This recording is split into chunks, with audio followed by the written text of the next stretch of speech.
Okay, good evening, ladies and gentlemen. Welcome and good evening, and thank you so much for joining me this Sunday evening, 22nd of the 8th, 2021, from the UK, and also partnership and linking up definitely with Jamaica today.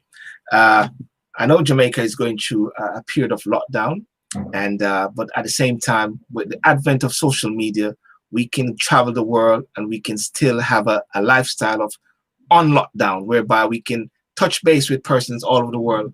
Well, this evening, as you may have seen my adverts, I've got two guests tonight. I'm talking about Squeegee Academy International. You see the street boys on the road at times, and I'm going to play this video. Hi, how are you doing? Rough out here in a moment. Rough out here on the street. So tell us your name. What's your name? Marlon Thomas. How old are you, Marlon? 18 years old. So did you attend high school? Charlie Smith High School. Oh, you attended Charlie Smith. So did you graduate or? No, moment. 10th grade, my job out. Oh, you fell out of school? Yeah. Okay, so why are you on the road? How comes you ended up wiping So my windscreens? mother gone, I have to step on the road to keep my money without no one to help me, moment. Just feed it to me hard. When you say your mother is gone, what do you mean? She died, moment. She died. Okay, ladies and gentlemen, that is just a quick clip there, which we'll hear more from my guest tonight, which would be Miss Sheleisha and Kassie, and also Mr. Christopher Kassie, who are founders and board members of the Squeegee Academy International.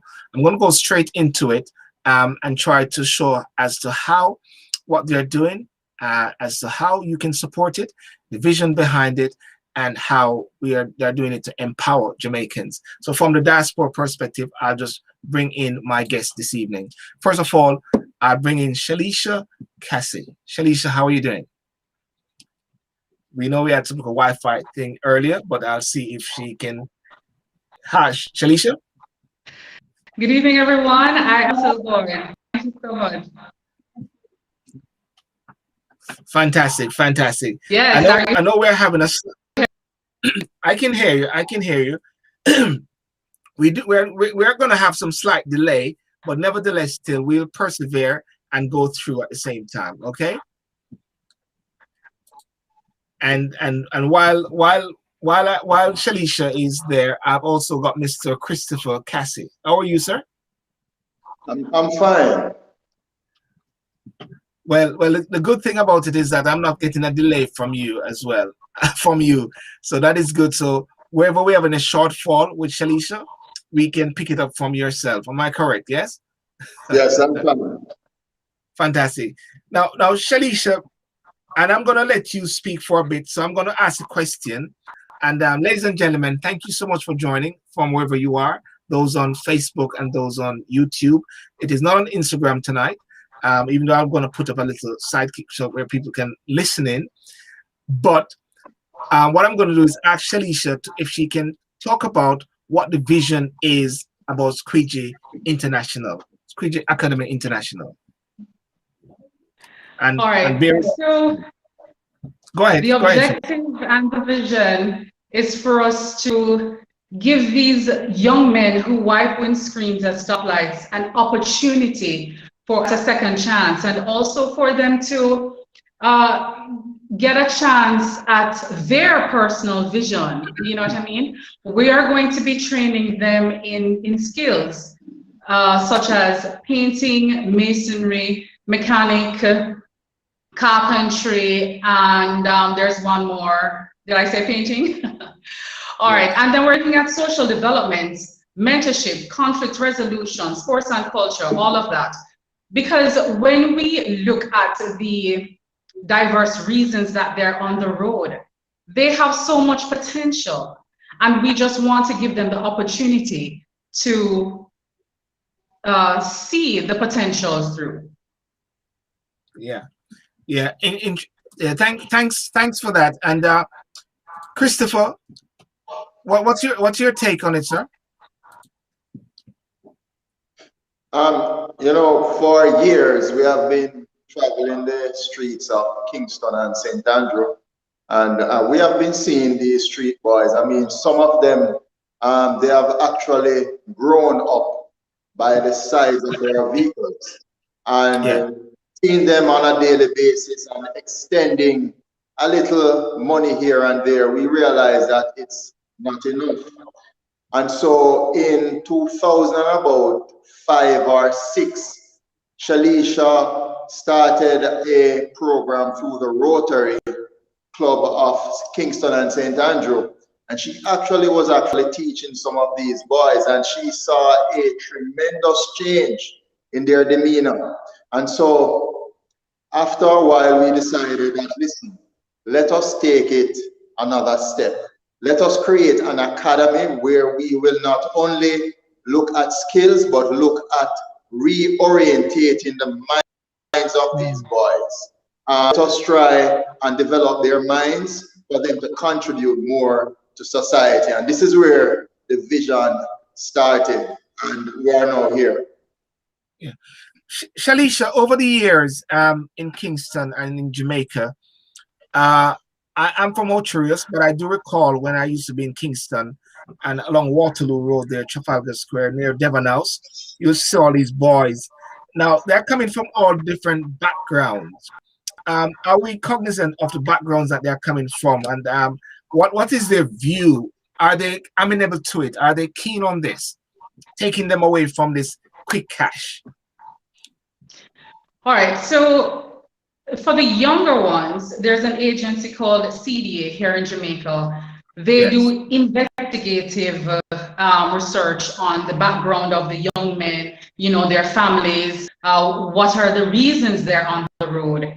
For us, we want to take it a little further with the information from the CDA and take them to a level where we can help them as where they are now in terms of mentorship and, you know, trying to reorientate their minds. They are extremely, I would say, receptive to the program. We understand, just based on interviewing them, we understand that the reasons that they are there are for, you know, loss of a parent, unemployment of the parents, and the fact, as Christopher mentioned before, that some of them actually grew up on the streets, and so this is what they know. Because they know doesn't mean they don't have the opportunity to change their lives and their mindset. And I think a number of them are just waiting on the opportunity. You mentioned before about the vision that we have for the program. The vision also is for, at some point or the other, for us not to see a group of young men wiping windscreens, but for these groups or the members of the groups to be employed, to be trained, certified, to be entrepreneurs, and to be, you know, very successful in society. Yeah. What is the sort of support for this? The partners in Jamaica and the groups or government, because I'm sure this is not the first time that there's any sort of movement towards helping these young boys at the traffic light with the squeegee. Right. So in 2019, the whole program led by Colonel Martin Rickman started a similar program. However, because of COVID-19 and the fact that we weren't as aware of the program had to do now is to develop on what was, add new things, and to ensure that apart from restrictions and all of that, we are able to see to it that they get the program, you know, up and running and the training that they need. The Heart NSTA Trust is on board, and they're eager to start in terms of, you know, the skills training and the assessment that will right before the skills training, of course, because before we jump into skills, we know what level these individuals are at. I was Chris, I was looking at the proposal or the manifesto, the program outline, and you got some very good skills there. I mean, for young boys to get into things, skill developments like masonry, mechanic, carpentry, barbering, painting. Can you elaborate on those skill development as to why those 5 areas in the skill section? There's academic as well, but for the skill development section there. So these skills are real skills. And when we spoke to the boys on the streets, you know, these are skills that they have great interest in. Barbering, masonry, painting, these are things that they can learn over a short period of time. And when we look at these skills, we recognize that these are skills that can be easily facilitated in the construction industry, in which I am also a part of. So during the time of the program, in the skill training, what we'll be doing is looking for areas in construction. I mean, talking to construction companies so that we can actually place these boys in certain programs of construction so that they can earn from these programs. So what I'm picking up here is that you're creating these programs, and attached to it, there's a mentorship scheme then, because that is why you're bringing in your skill set with your partners in it as well. Right, Chris? Yes, and this is very important because, you know, what we want to do is not to give them a fish. We want to teach them how to fish. And so in the construction industry right now, the construction industry is actually booming. And we recognize that the boys, they want to develop in such a way so that they can exercise some form of entrepreneurship. And so when you're a tradesman in Jamaica, you actually you put things together according to your time, because it's not necessarily from 8 to 5, because these would be subcontractors work. And so we recognize that they will have time to work with different contractors and do different construction projects, and it will cause them to earn quickly and to, you know, fit themselves in society in an appropriate way. At the same time, let's recognize, you know, that these boys have been on the road for quite some time, and so they have a mindset. And what we want to do is that we want to change the mindset. We want them to have a mindset to see themselves as people who will be contributing to society in a meaningful way. Yes. And if I might add, SYLBOURNE, yes, please. Yes. Whilst they're being trained, because we have to, the reality is that they're now earning on the streets. We can't just take them off the streets and say, look, we want you to be successful, or we want to retrain your mind. We have to look at the reality that they are earning, and with that in mind and the consideration of that, we're looking at offering them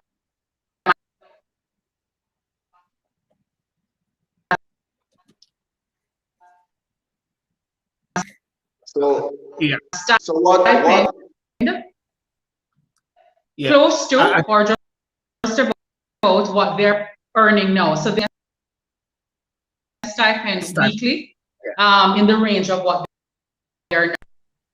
Okay, Sheleisha, we had a good delay with yourself there, so I'm going to ask Chris to elaborate on that point there so we can get it clear regarding the stipend and taking away from them the fact that they're not going to be on the street. How will they sustain themselves in the meantime? Chris, you can elaborate on what Sheleisha was saying. Yes. So during the 6 to 9 months of the program, what we want to do, we want to have these young men in a particular hub. And so because we do not want them to be on the streets, what we have decided to do is to give them a stipend on a weekly basis so that they can support their families and they can take care of their daily needs.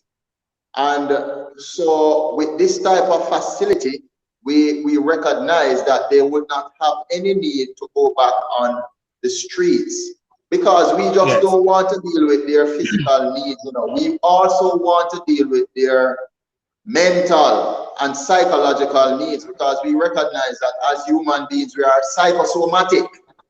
So we want to deal with the mind as well as the physical needs. So that leads me now, and Sheleisha and Chris, how are you going to sustain this then? How are you going to support it? How can people who are listening and will listen to this show after, and especially in the diaspora, what is your message to people in diaspora? What's the support that you need, the partnership that you need with people overseas and in Jamaica?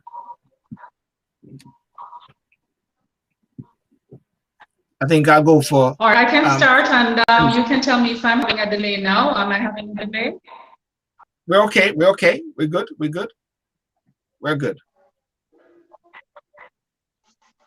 So we're looking for sponsors from partners in terms of financial support so that the program can be sustainable. Yes. In particular, specifically for the stipend of the young men. We're looking for partners in terms of employ at the end of the program. Looking for partners for material. Recognize that my bandwidth is now.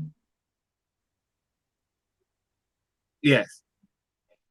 Yeah. So you know what we are looking at. We're at partners, whether financially or from a material point. Whether you want to contribute computers, whether you want to contribute stationery, and you know such like. But the financial aspect of it is very important, because in trying to reorientate the minds of these boys, some of these boys, they have never left Kingston or St. Andrew. And so there are certain excursions that we will take them on in order for them to see the wider areas of Jamaica, and for them to be associated with things that they have never seen before. So these things have to do with their social development. And so, you know, that is going to take traveling. It is going to take finance to deal with these social aspects. And, you know, we have an administrative team, and, you know, the administrative team must be paid. We will have counselors. We are going to have psychologists on board, people who actually not only deal with the minds, but you know, deal with the physical aspect of these boys before we actually take them in the program. Because what we are doing, you know, we're going to take a sample of probably about 30 to 35 boys, make an analysis, because we have to check out the well-being of these boys. We have to allow them to do a medical routine, you know, to see if they are seeing properly, if they are hearing properly, if they have any illnesses that might, you know, affect their learning. And so, you know, it's a whole lot of things. And, you know, with these things, we need finances to do so. I do find it very interesting as well. As you mentioned, you check out the mental and you check out all these aspects. And I also notice you have basic courses. I'm going to come back to the donation bit and the diaspora. Mathematics, English, computer studies, reading. These are courses that can undergird them and give them that a good start again, isn't it? A second chance. Is that the best way to say it? Giving them a second chance, isn't it? Yes, evidently, a second chance. And so what we want them to have a good foundation in the basic academic skills, so that even when they have left the academy, there might be some of these boys who want to continue to do a diploma in construction. Some might even want to do a degree. And so we are here to facilitate them in every way possible. Yes, yes. Sheleisha, are you back? I can see you moving now, so it seems like we can hear you now. Oh wow, did you went to Flow and speak to them and get some energy? Yeah, yes, we're happy to have a long discussion.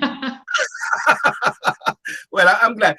Chris and I was just talking about the support bit and how the financial bit there, but if you can sort of elaborate a bit more, because while Chris was talking, I was putting up the different areas how people can support financially, because you're going to need that support as well. Even though I believe Chris was talking about like materials and all those sort of bits, those practical things.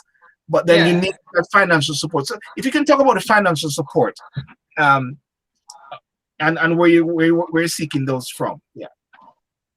All right. So private companies, the corporate sector, even the government direct. I would love to, get an email to say we would like to sponsor 20 of these young men from a company or from anyone. Because it is a reality that we're not able to do this without financing. That is not possible. So while we do appreciate on a large scale that the Heart and STA Trust will take care of the skills training aspect, the supported program, as in the organizing of the program, the maintenance, so to speak, of the young men will need cash. Let's get clear and straight about the reality. We will need cash. And so we're asking, and we have been getting, positive feedback from a number of persons and companies. But what I would like is to say, let's do this together. This is certainly not a Sheleisha program. This is a program for these young men. It's their lives, and we want to be able to give them a second chance. But without cash, we cannot do this. I don't want persons to just congratulate the program. I would like you to join, because when we lay back and sit back and say, let's see if the program is going to be successful, I don't know if that's the angle to take. I would like persons to, partner with us to help the program to be successful. Okay, someone is in the UK, in the USA, Timbuktu, see the plight, wanting to contribute to Jamaica, and want to do something specific and directly whereby it reaches to the ground, not into government arms. In the diaspora, persons tend to sometimes always say, how can I be sure? Where's the accountability, the transparency, and the assurance that the money is going to go to those boys? What if somebody's asking that question now, what would you say to them, Sheleisha and Chris? All right, so there is a system that we've already put in place, and we will give a monthly report to anyone that would like a systematic report. So in terms of the progress of the young men, and also in terms of accounting report, and at the end of the year, we will also be audited, and they will have full access to that audit. Fantastic. And also the Jamaican government. Is the Jamaican government partnering with you? What's the position of the government with this? So the presentation was actually made to the government, and what members of that team did was to connect us to the whole program, which is directly connected to the program, to the government. And I made mention of the whole program, which started something in 2019 through Colonel Martin Rickman. So that, as it is now, that's the connection that we have with the government, and also the Heart NSTA Trust, which is under the umbrella of the government. Yeah. Ladies and gentlemen, let me just play a quick video here with Sheleisha speaking to, is this Hopeton? Hi, Hopeton. Hopeton, yes. I'm doing fine. All right, so I've met you some time ago, and I've always seen you, and we've been speaking about different ways of trying to get help for you and other young men on the road. Have you ever heard of the Squeegee Academy and what it is that Squeegee Academy plans to do with windshield wipers? Yeah, they're trying to help me, assist with us, we can get local trade and get a local work and skill. Yeah. You see me? I need the younger one them to come up the street, the local smaller one them, and me, myself, need to come up the street too and get some help. But the thing is, Hopeton, we can't do it alone. Yeah, we can't do it alone. We need help from the Prime Minister, people in them office, business people and everything to give you help. Please, we need the help. Only we used to there and some stop us and them thing there. End up gas tree and end up die and them thing there. And we don't want that to happen to the rest of them. We just want help. You see me? Me I beg.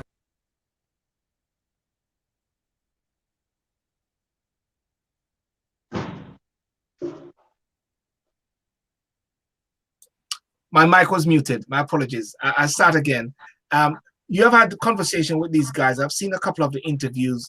How receptive are they? Even though you sort of said it in the start, what are they? What's their heart? What's their heart like? Wow, I'm going to put that question to Christopher because I don't want to start getting emotional about it. Christopher, you can take this question. Yes.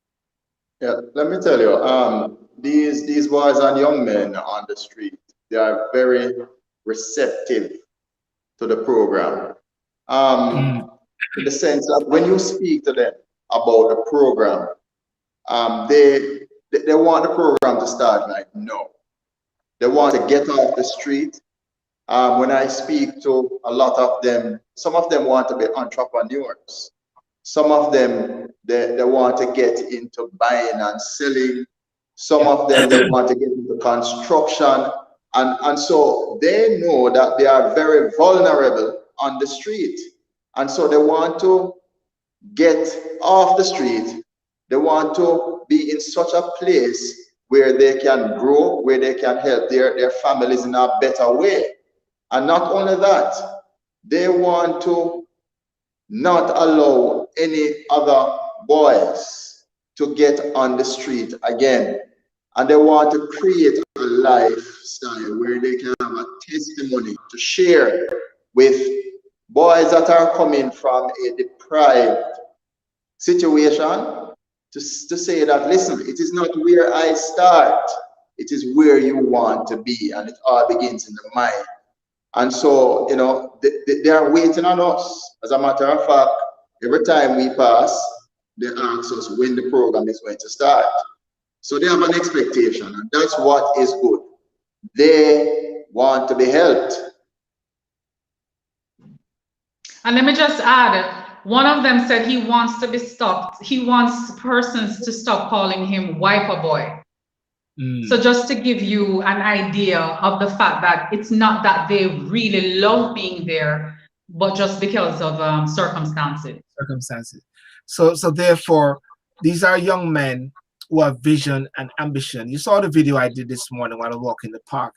And I said that by the virtue of the fact that they actually step out to do something, to sustain their family, to sustain their life, that is a powerful achievement. That is actually saying that they're seeing beyond the wiper boys or the squeegee boys. They actually have a vision for their life to be sustaining and to be developing. So I do commend on that. But do you find that in Jamaica now with the COVID and your launch date, and you can come into your launch date now because it was mentioned there a while ago. When is your launch date? And as COVID and the pandemic and the lockdown, is that impacting your flow? Even though you're using the flow telephone, you know, is it the same flow telephone? All right. We will do recruitment towards the end of October. So this is where we'll have a systematic registration of the number of or the individuals that will participate in the program. The launch date of the actual classes is January 10th. I believe that the lockdown situation is what would be most impactful, but everything else we would go according to the what the government stipulates, like everybody else, you know, the offices, private schools, public schools, and such the likes, you know, smaller number in the classes and all of that. But outside of the lockdown, we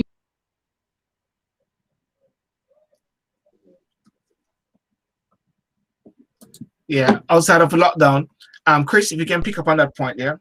She mentioned about outside of the lockdown. Yeah, she's back now. She's back. Sheleisha, we weren't hearing you. We lost you at outside of the lockdown. Oh, so I was saying outside of lockdown, we will be able to manage the progress and the process of the registration and the program, because just like all other entities, whether it be government or private businesses, schools and such, we all have to move on with our lives.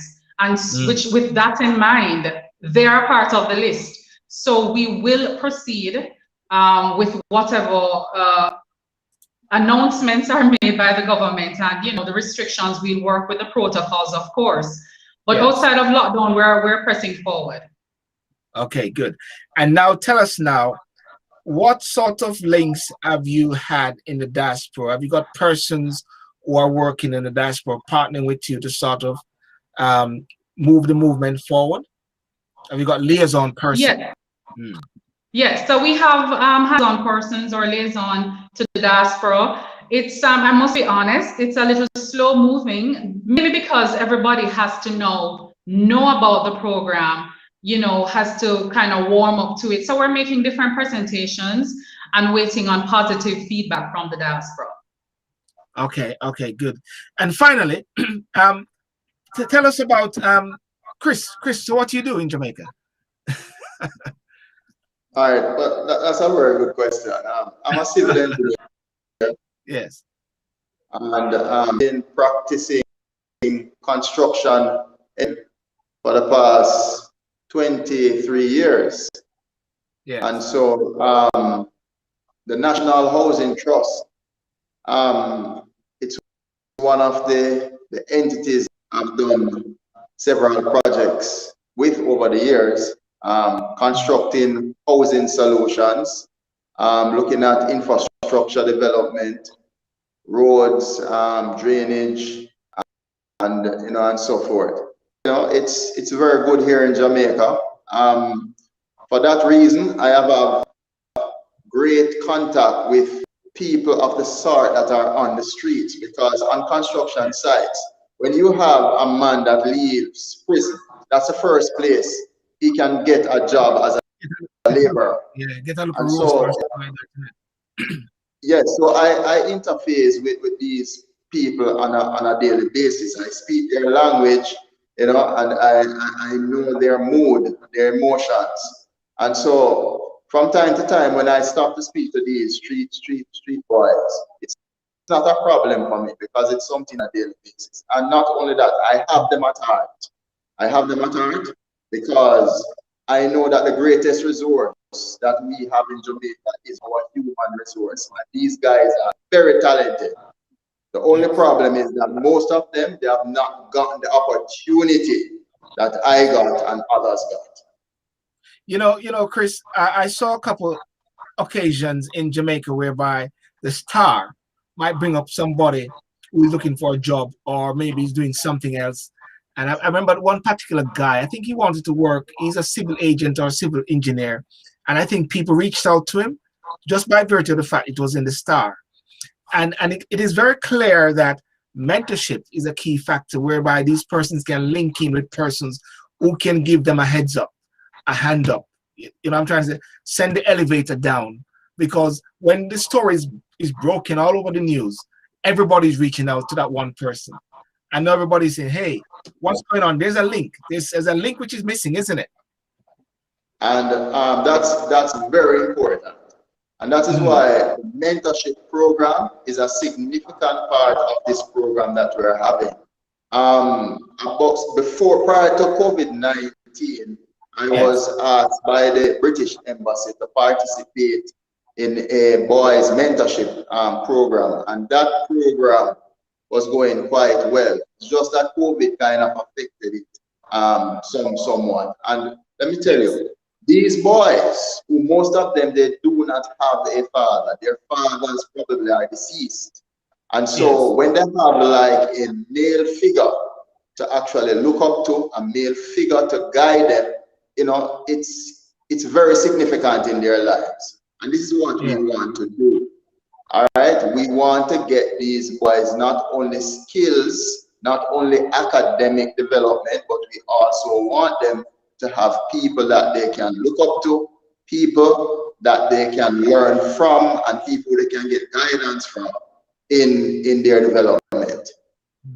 So thank you for that. So Sheleisha, you're like the mommy figure then. You're the big sister figure to these guys then. I like that correction. Oh, we'll have different persons from different entities, persons who are trained in the field that will speak with them and be a mentor for them. That's awesome. And Sheleisha, what do you do in Jamaica? I'm a marketing consultant and an interior designer and interior architect. Awesome, awesome. And they're using your skill set to make this a big difference and to make a big difference for Jamaica. So I want to thank you guys so much for this. But before we go, can you elaborate on these areas how people can support you financially? I'm putting up one which is, you might not see, JP Morgan. There's an account there. Yep. You might not be able to see it, but there's a JP Morgan one there. That's how people can reach who are in the States, yes? Yes. And what I'm going to do is I'm going to go ahead and leave a number and an email address. And for persons who are interested, we have a local account. So for persons who are interested, then they can reach us at Squeegee Academy. That's SQUEEGEE Yes. Academy INTL at gmail.com. Yes. Or you can call 876-840-3334. I've got it right here. So I want to say 334. 876. I want to say 876-840-3334. Correct. and Squeegee Academy, and there's a Facebook and IG as well. There's a Facebook page, Squeegee Academy International, right? And it's the same thing, Facebook and IG. Yes. Yes. Any last words, guys? Any last word before we go? Chris, I'll give you the last words. Go right ahead.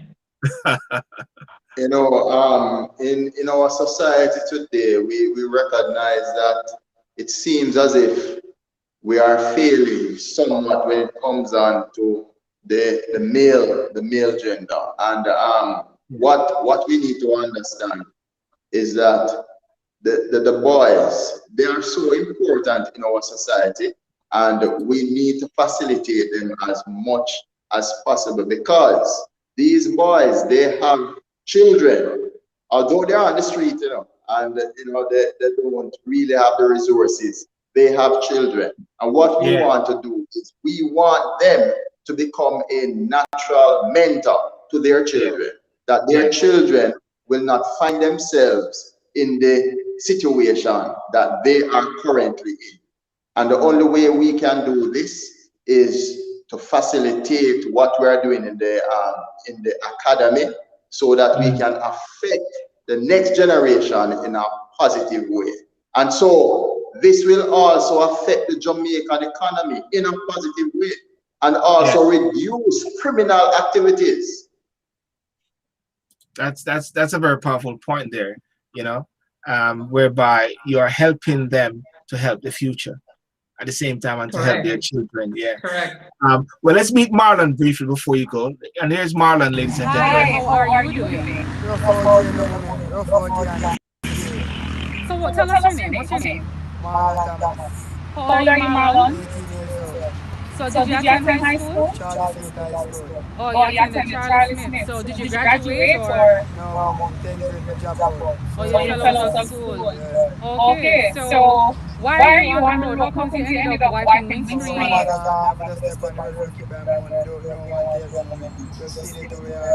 When you say your mother is gone, what do you mean? She died. So it's just you're on your own. Yes. So you don't have any sisters or brothers that can. So she doesn't help you? Your sister doesn't work. So basically you're struggling it out for yourself. You're on your own. How is it when you meet up with the motorists? Do they tell you yes you can wipe it, or do they send you away? Sometimes I basic, but most majority of the time they tell me no still. Oh, they tell you no. And you need help. And I know you want a second chance. Second chance, like just one. You know what, Marlon? The second chance is coming, and it was so great talking with you. Well, guys, that was really touching and really moving. And I want to thank you guys so much for the work you're doing. The Governor General of Jamaica always say this, and I'll use it in many different things. It's saying, what is wrong with Jamaica can be made right with what is right for Jamaica. And I even use it in England. I used it in London sometime. What is wrong with the knife crime? What is wrong with London can be made right with what is right is wrong. What is right for London as well, you know? So I want to thank you guys so much for what you're doing, and all I can say is God bless you, and pray that people will support this vision, because the youths are the future, and you know. So thank you. Thank you so much for having us, SYLBOURNE. We really appreciate this opportunity. Yes. Thank you. Thank you so much, Marlon. Sorry, Christopher. All the best. Man, thank you for having us. And Yes. I wish you all the best in the future for your program. And Yes. I recognize how far-reaching it is and the effect that it is having in people's lives. So may God continue to bless you. And of course, you know, any new developments or breaking stuff, just link me. We can do, because we haven't done an Instagram yet. We got to do an Instagram one soon. Sure, you know, no problem at all. Come on one Saturday night for the talk and sip, and we drink something just casual. Oh no, Saturday, well, we work out the time. All right, guys. God bless you. Take care of yourself. All right, take care. Bye-bye. Take care, everyone. Cheers. Thank you. Okay, ladies and gentlemen, so thank you so much for joining today. And as you can see, it was a great show, very interesting. And you know, please, Jamaican young men deserve the help. That's what someone said. Jamaican young men deserve the help. And another person said, good work, Chris. And of course, more people will watch this after, and I'll do some good clips. Mark Cross, how are you? And Mommy Sandy, how are you? So listen, guys, thank you so much. Have a good night.